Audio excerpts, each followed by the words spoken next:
And a warm welcome from the IAA Transportation from Hanover. I am here with Roger Alm, president of Volvo Trucks. And Roger, we have a lot of electric trucks standing here right behind us. There were about 2,500 electric trucks delivered in Europe between January and July. And a little bit more than half of those are your trucks. So did it pay off to bet on electric vehicles early on?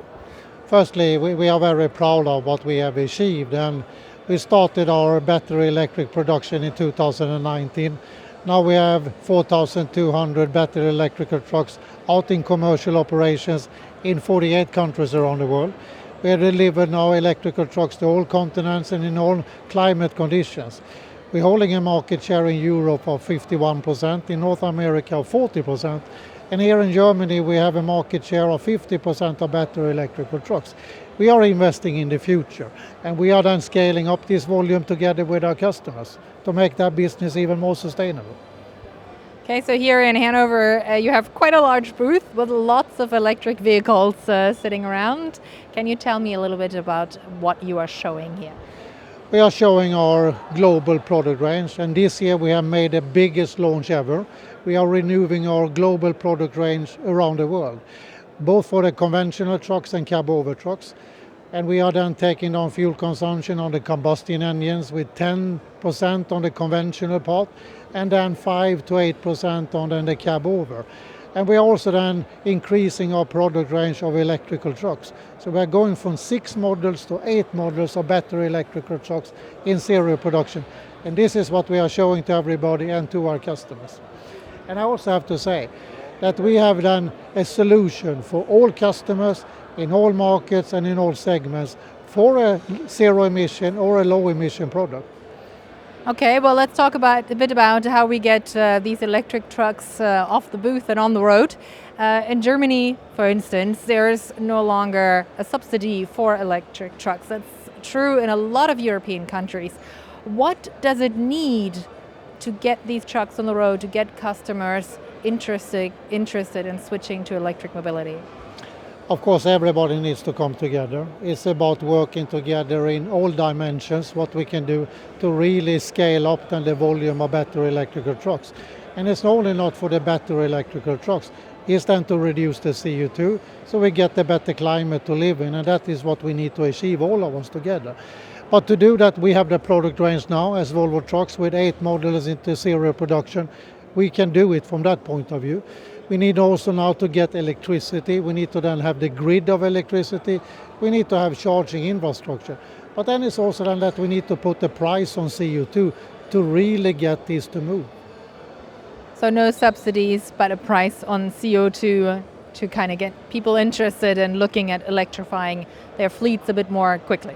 Subsidies is of course good, and that have been good now for a while, but now we need to take the next step and then take this decision and I'm putting a price on CO2, and then it will be equal for everybody.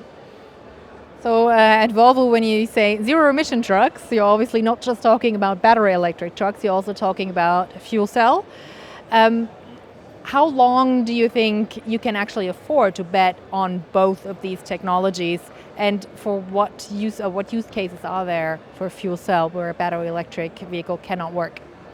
We have been very clear now since quite a number of years that we have done a three-part strategy regarding our zero-emission vehicles. We are talking about electrifications, we are talking about fuel cells, and we are talking about the current combustion engine running on different renewable fuels.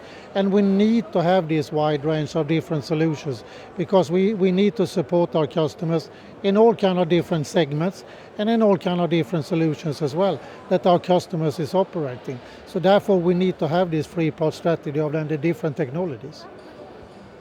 So one of the things where you need a different technology is in long-haul transport, and you are not presenting yet, but you are going to be presenting, and you're teasing already, a new truck for the long haul, 600-kilometer range, you're saying.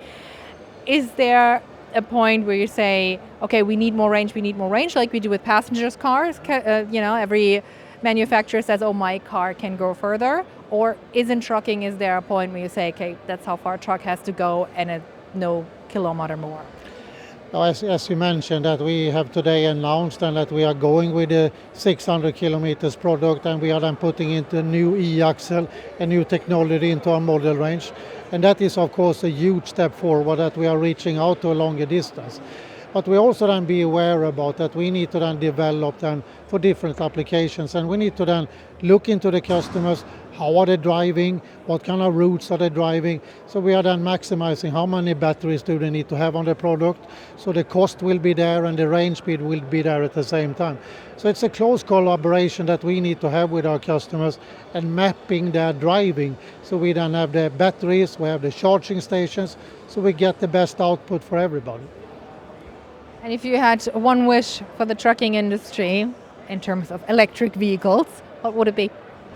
I think that if you look at Volvo Trucks and what we have been doing, and if you go back 2 years ago to IAA, what we then launched at that point in time and where we are standing now, we are moving forward and we will continue to move forward because we would like to create a better world to live in. That was going to be my last question, but now I have to ask, what will we see in 2 years then at the IAA? Come here in 2 years and then we will show you. All right, I'll take your word for it. Thank you, Roger. Thank you for the interview. Thank you so much.